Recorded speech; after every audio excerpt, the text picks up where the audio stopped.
नमस्कार.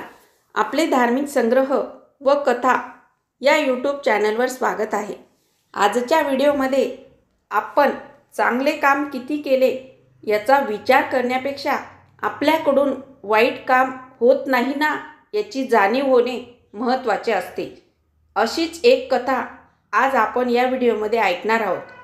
त्यापूर्वी जर तुम्ही चॅनलवर नवीन असाल तर चॅनलला सबस्क्राईब करा आणि सोबत बेल आयकॉनला क्लिक करायला विसरू नका, जेणेकरून तुम्हाला नवनवीन व्हिडिओचे नोटिफिकेशन मिळत राहील. एक गुरु होते. त्याला 3 शिष्य होते.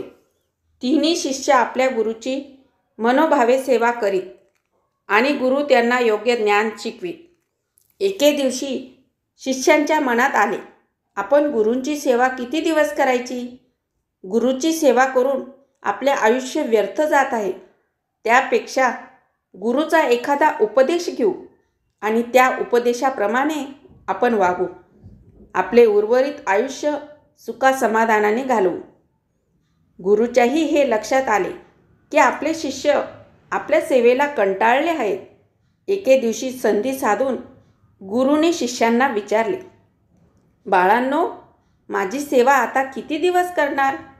आता आपल्याला घरी जा, काही उद्योगधंदा करा आणि सुखासमाधानाने राहा. यातच तुमच्या आयुष्याचे सार्थक आहे. शिष्यांना आनंदच झाला. एक शिष्य म्हणाला, महाराज, आपण आमच्या मनातलेच जाणले. आम्हालाही तेच वाटते. सेवा कार्य खूप केले महाराज. आता प्रपंचाला लागावे. आपण आम्हाला मोलाचा उपदेश द्या, आशीर्वाद द्या. आम्ही उपदेश लक्षात ठेवू आणि तसेच वागू आणि आमच्या आयुष्याचे सार्थक करू. बाकीच्या शिष्यांनी मान डोलावली.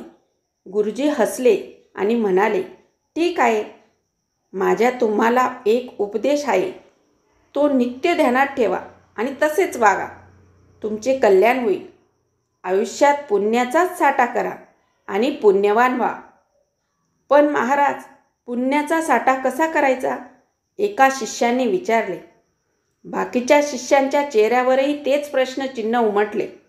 गुरुने उलट प्रश्न विचारला, धनाचा संचय कसा करतात?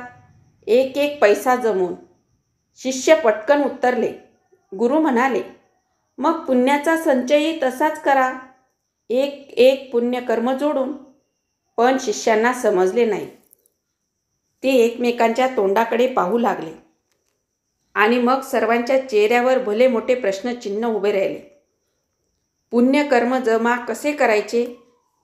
पण गुरुने शिष्यांना संभ्रमात न ठेवता उत्तर दिले, पुण्यकर्म जमा करणे सोपे आहे. एक हंडा घ्यायचा आणि आपले पुण्यकर्म केले की त्या हंड्यात एक खडा जमा करायचा. हंड्यात जेवढे खडे जमा होतील तेवढे तुमचे पुण्यकर्म. फारच सोपे आहे महाराज, आम्ही असेच करू, सारे शिष्य म्हणाले. त्यांनी आपल्या गुरुला नमस्कार केला आणि ते आपापल्या घरी निघून गेले. बऱ्याच वर्षांनी महाराजांना आपल्या शिष्यांची आठवण झाली आणि ते शिष्यांच्या भेटीला निघाले. एका शिष्याच्या घरी ते गेले. गुरुला अकस्मात आलेले पाहून गुरुच्या दर्शनाने शिष्याला आनंद झाला. त्याने आपल्या गुरूंचे चांगले आदरातिथ्य केले. गुरुने त्याचे कुशल विचारले, महाराज, आपल्या आशीर्वादाने मी खुशाल आहे. मला कसलीच चिंता नाही.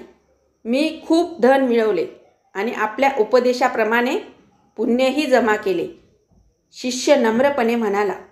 गुरुने विचारले, किती पुण्य जमा केले बघू? चला महाराज, दाखवतो. शिष्याने गुरुला आपला हंडा दाखवला. गुरुने पाहिले. हंडा खड्यांनी अर्धा भरला होता.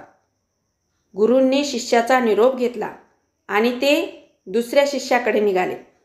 त्या शिष्याने गुरुची मनोभावे सत्कार केला. त्यांना आसनावर बसवले. त्यांची पूजा केली आणि हात जोडून म्हणाला, महाराज, आपल्या दर्शनाने मी धन्य झालो. आपल्या सेवेमुळे माझ्या पुण्यात भरच पडली. किती पुण्य जमा केलेस? गुरुने विचारले. हंडा भरत आला महाराज, लवकरच भरेल. गुरु काहीच बोलले नाही. ते निरोप घेऊन तिसऱ्या शिष्याकडे गेले. त्या शिष्याने गुरुचा चांगला सन्मान केला महाराज, आपल्या दर्शनाने मी पावन झालो. आपली कोणती सेवा करू महाराज? आपल्या सेवेचा असाच पुण्य लाभ व्हावा. शिष्य विनयाने म्हणाला. किती पुण्य जमा केलेस? गुरुने उत्सुकतेने विचारले. शिष्याने नम्रपणे उत्तर दिले. मला माहीत नाही महाराज. म्हणजे तू माझ्या उपदेशाचे पालन केले नाहीस? गुरुने पृच्छा केली. शिष्य अधिक नम्रतेने म्हणाला. केले महाराज. आपल्या उपदेशाचेच मी पालन केले.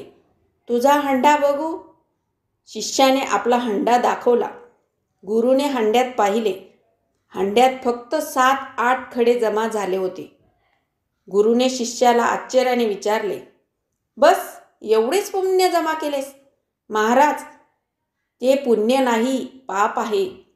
गुरुचे आश्चर्य वाढले आणि ते म्हणाले. म्हणजे महाराज, माझ्या हातून कोणतेच पाप घडू नये ही इच्छा आहे.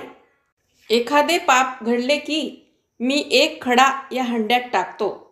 या हंड्यात जेवढे खडे आहेत तेवढे माझे पाप आहे, पुण्य नाही.